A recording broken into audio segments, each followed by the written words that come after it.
Hello.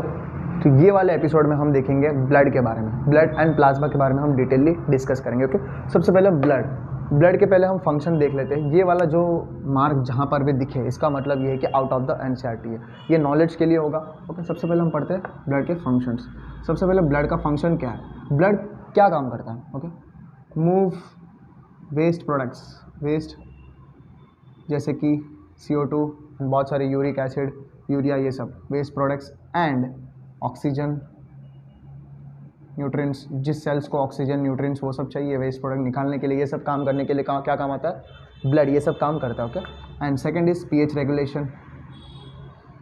Blood को हम buffer solution भी बोलते हैं। ओके, जब तुम केमिस्ट्री पढ़ोगे उसमें इक्विलिब्रियम वाले चैप्टर में दिया है blood is a buffer solution. Buffer solution मतलब वो होता है कि कोई भी सॉल्यूशन में एसिड ज़्यादा ऐड करो या बेसिक ज़्यादा ऐड करो, वो मतलब इक्विलिब्रियम में होगा। वो ना ऐसे, अगर एसिड ज़्यादा ऐड कर रहे हो तो वो एसिड में नहीं बदलेगा, और या बेस ज़्यादा ऐड कर रहे हो तो बेस में नहीं बदलेगा। उसका एक पर्टिकुलर कंसंट्रेशन, और अगर हम लोग ये अपनी न्यूट्रलिटी और अपनी इक्विलिब्रियम को मेंटेन करके रखता है। ओके, तो इसके वजह से ब्लड को हम बफर सॉल्यूशन बोलते हैं, और इसके वजह से पीएच जो है अपनी बॉडी का रेगुलेट रहता है, बार बार चेंज नहीं होता। हम कुछ भी खा लेते हैं एसिडिक चीज़ें, इसकी वजह से अपना ब्लड का पीएच भी ज़्यादा नहीं होता है और कम भी नहीं होता। ओके, एंड क्लॉटिंग ऑफ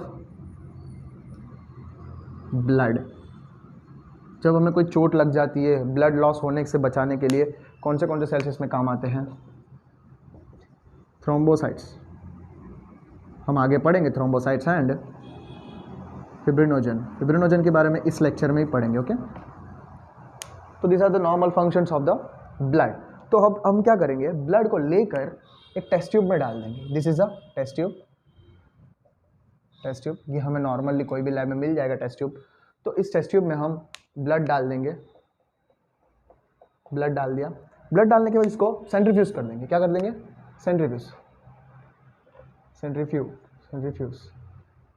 करने के बाद, तो सेंट्रीफ्यूज करने के बाद क्या होगा, जोर से घूमेगा, जोर से टेस्ट ट्यूब जो है जोर से घूमेगा, तो ब्लड के अंदर जो भी सॉलिड पार्टिकल्स है, वो जो सेल्स फॉर्म्ड एलिमेंट जो भी हो वहाँ के नीचे डिपोजिट हो जाएंगे, एंड लिक्विड वाला पार्ट जो है वो ऊपर ही रह जाएगा। तो एक लेयर्स बनेंगे। ओके, तो देखते हैं कौन से लेयर्स बनते हैं ब्लड के अंदर। तो उस लेयर्स के हिसाब से हम ब्लड के अंदर कौन से कंपोनेंट्स होते हैं वो हम पढ़ेंगे। ओके, तो सबसे पहले बनते हैं, सबसे नीचे आके डिपॉजिट होते हैं।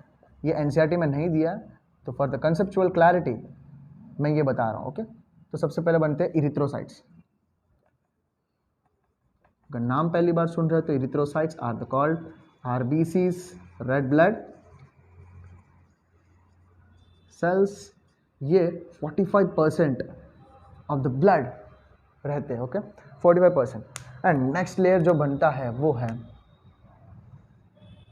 Buffy layer. क्या बोलते हैं, बफी लेयर। इसमें क्या होते हैं, इसमें कौन से एलिमेंट्स होते हैं, प्लेटलेट्स एंड ल्यूकोसाइट्स को हम WBC भी बोलते हैं। ओके, हम इस ल्यूकोसाइट्स को हम नेक्स्ट चैप्टर में, नेक्स्ट लेक्चर में डिस्कस करेंगे, एंड प्लेटलेट्स को भी। ओके, एंड जो फाइनल लेयर जो बनता है वो है मैक्सिमम, वो बनता है plasma. This occupies the 55% of the blood.